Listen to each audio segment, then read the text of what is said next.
Welcome to Pixelated Geek's Pixel Plays, and tonight we're going to be playing Watch Dogs. This is your co-host James Honeycutt and Jack Fisher and JJ Crass. Yay! Watch Dogs, yay! Everybody had a good week? Yes. I'm so excited for this game. I have not stopped playing this since it came out. Right. Oh, and just to be clear, you have not played it, right? I've not played it. Okay. Cool. So two of us have. You're going to be actually picking up midstream in this game, because I think it's much more interesting if you have some of the abilities and upgrades. Yeah, absolutely. I think if we had started this from the very beginning, it might be a different situation. Yay, tutorial. I will say, for a game with so much in it, it does thrust you into it very, very quickly. It really does. Like, as soon as you start the game, you can pretty much do most of the basic stuff. There isn't much of a tutorial to it. It actually does that very well. Ooh. Do that again. So that looks like that was just engine loading? Yeah. It made that, okay. Yeah. One of the things... so you went with the motorcycles as well? Sorry, I really like those. The motorcycles in this game, I think, are way easier to drive than the cars. They are. I think so. So first of all, let's just go ahead and go through some early stuff before we get anything too crazy. Okay. I am maybe 15 to 20 hours into the game. I'd love to tell you that, but because Uplay has had so many connectivity issues, the time that I have spent in-game is not the time that I've spent in-game. So first and foremost, it is a open-world title. It takes place in, quote, Chicago, unquote. And you play as Aiden Pierce, who is a hacker whose family has been threatened rather seriously, and who is not particularly happy with the people who are in charge. Okay, that seems pretty fair. He has a device that it is a cell phone, which allows him to access a tremendous... Well, don't do that yet. I pressed the button. Did you press the down button? I pressed X and then I the X is fine. Okay. X is like open the phone and close the phone, basically. So we'll pop to that in a second. But he's got this mobile device that allows him to access the vast majority of the electronics in Chicago. In order to do that, you have to unlock these hubs and then unlock these towers. So kind of like Assassin's Creed by getting the towers. Right. Like so many. It's exactly like Assassin's Creed. Yeah. It's actually way fewer than Assassin's Creed. There's 12 in the entire city. It feels to me more like Far Cry. Yes, definitely much more like Far Cry. Because first of all, they are, most of them, radio towers. Yes. And they allow you to see the different abilities and areas and the... each one's a little puzzle of its own. Stop it. Yes, that you have to access with cameras. Yes. So one of the things that you're seeing right now, these little... first of all, JJ, let me go ahead and do you a favor. Press left on the D-pad. Okay. It is so much easier in this game to drive in first person than it is in any of the others, in particular in the cars. Yes. In the cars... I don't know. I think we differ on that, because I would far rather drive the cars from a far perspective rather than the default one. The first person is much better for motorcycles for me. Yeah, I just can't drive it in the default view. There's something about the default view. A lot of people have complained that the cars handle poorly. I'm not sure that they handle poorly. I think it's something to do with the views, and then it's not a terribly easy driving system. That you can do. If it's purple, we'll get to multiplayer, but you can do that if you want to. You switch to a car and see if you like it better. So, first of all, if you steal a car that someone's in, you're going to be dealing with something, and the cops are rough in this game.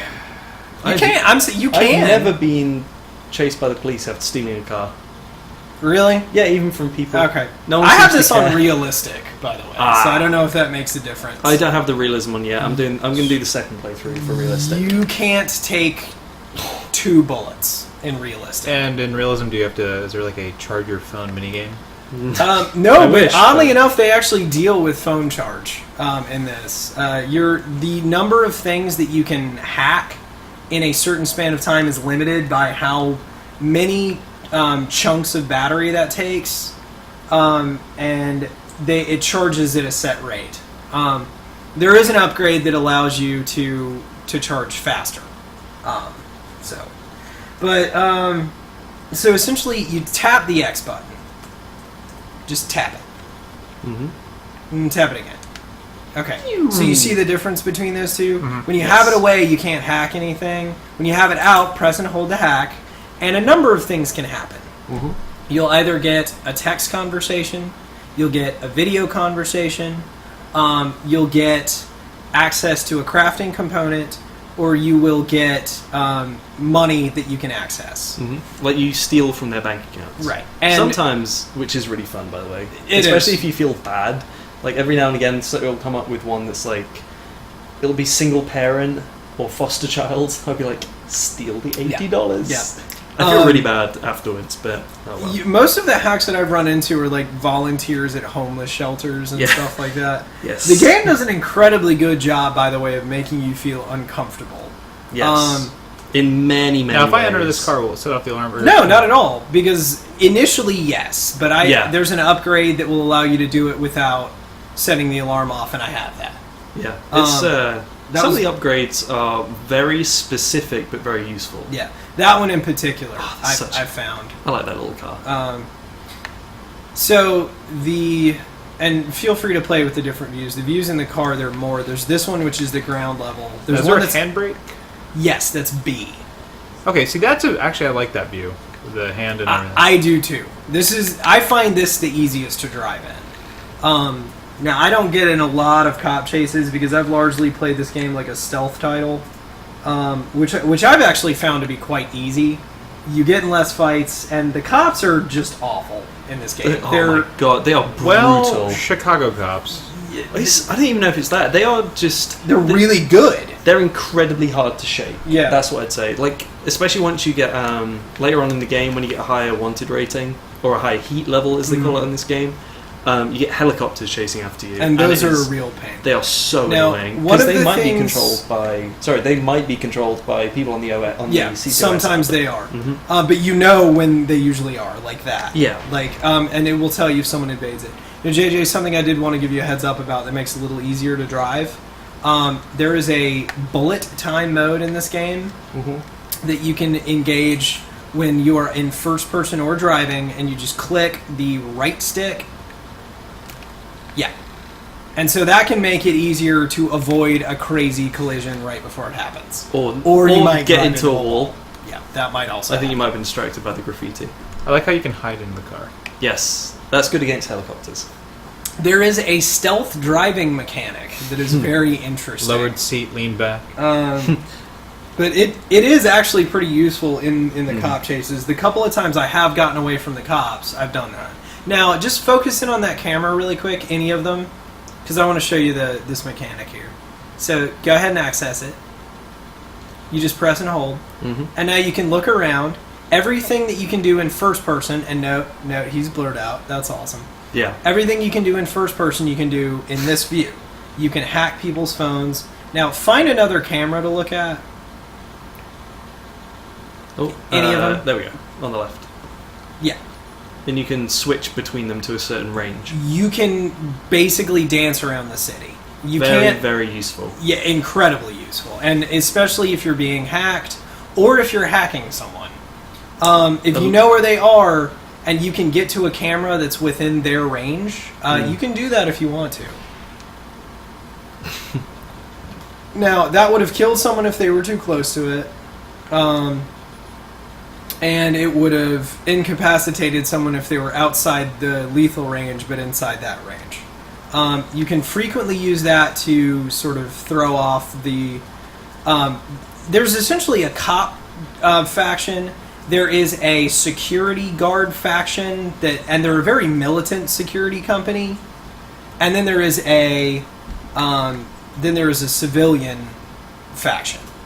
And there are also criminals. So if I want to hack this person, go ahead. Yeah. Go ahead and do it.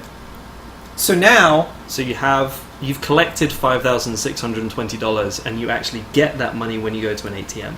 So you can actually hack any number of people on the street that give you money and just collect all of it at once when you get to the next It's important ATM. to say that it's not any. You can only store Yes. up a certain number before it erases the last one in the queue. And I don't know if that's 5, 10, or 15. I've never done more than 5, just in case. I've done it to 25. Have you? And it worked? 25,000. It got... Okay. But Hold so, on, what? also, right, exactly. One of the most interesting things about this game to do is to stay out of the cars, walk down the street, and just read everybody's characteristics. I'm glad that's not just me that does that, because I won't be on the fascinating. mission. I'll just walk down the street and watch everyone's thing go by, because I was surprised with the variety of things that come up. Yeah. Like, it's not all Absolutely. just dirty secrets. Right, sometimes it's complete, it's cute stuff, sometimes Yeah. it's whimsical, sometimes it's completely normal. It's like one of them yesterday was, I was playing yesterday, and one of the main ones that I got was, that I remember was, has been often approached by college scouts. It's like, wow, that's such a good little Yeah. indicator of a character that's a complete NPC in the game, Yeah. because that shows how much of a personality they have. And they went into a lot of detail. I have A seen lot of very, detail. very few repetitions. I don't think I've seen... I think I've seen one, and that was the clown thing, because that was significant. Right.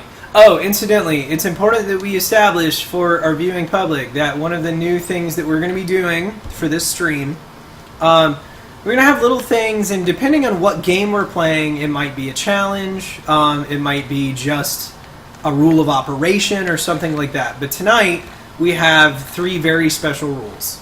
And Jack, if you'll throw these in the, I will absolutely Twitch do that. chat area. But so, rule number 1, if you watched the demonstration of the multiplayer demo, you saw a particularly politically incorrect van with a sombrero on top of it. Yeah. And every single time that we see that, we have to, at the top of our lungs, sing the Mexican hat dance. Okay. So that's rule number 1. Rule number 2 is if we stumble across, and we said initially pedophiles, but I think there are also several other crimes that are particularly heinous in this game. Yeah, there are some pretty bad ones. It does reveal some very dirty secrets for the NPCs. So we'll I'll just say go that. Boondock Saints on them. Sounds about Right, right. exactly. And that's the rule is that if you stumble across anyone that the neighborhood watch would find particularly alarming to have in one's neighborhood, Kill them. will kill them. So that's rule number 2, and damn the consequences. Okay. And that rule is called Neighborhood Watch. Neighborhood Watch. Right. And rule number 3 was if anyone invades the game, Yeah. we have to scream like little sissy school children.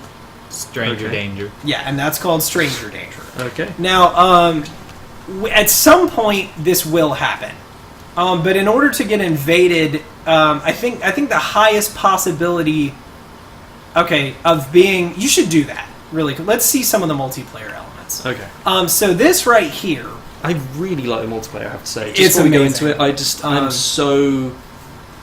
this is a really good time to. It's to very start revolutionary, I would say. It doesn't feel like anything I've ever Hey, played. it's the Willis Tower. Sorry, Um, Sears Tower. It'll forever be the Sears Tower. So the thing that you're going to run into here, there are some matchmaking issues with Uplay, but I don't know if you're used to this, but I generally have to wait about a minute before I get into someone else's hack. Absolutely. I often get dropped And- from their matchmaking completely, Right. which is quite frustrating because I'm working towards getting all the achievements on this game, which I Right. don't normally do. But I really, really want to 1000G this game Yeah. because I play it on the Xbox, and I just need 10 hacks, and I just can't find the matches for it. Yes. There is a lot of that. A lot of memes. no. I'd say. Even there's some really old ones as well. Yeah, there are. So the thing that you'll run into, first of all, this game does not require you to play it online. You don't have to experience the different online sort of details of it. The game is much better if you do. It's much more interesting. So if you start to do a hack around someone that is excellent, if you start to So do a accept? hack, yeah. around someone that says that they're a Bloom security agent, Oh, they will Christ. detect you, and you Okay. will set yourself up for a very high possibility of being hacked. You need to get a very discreet vehicle and don't act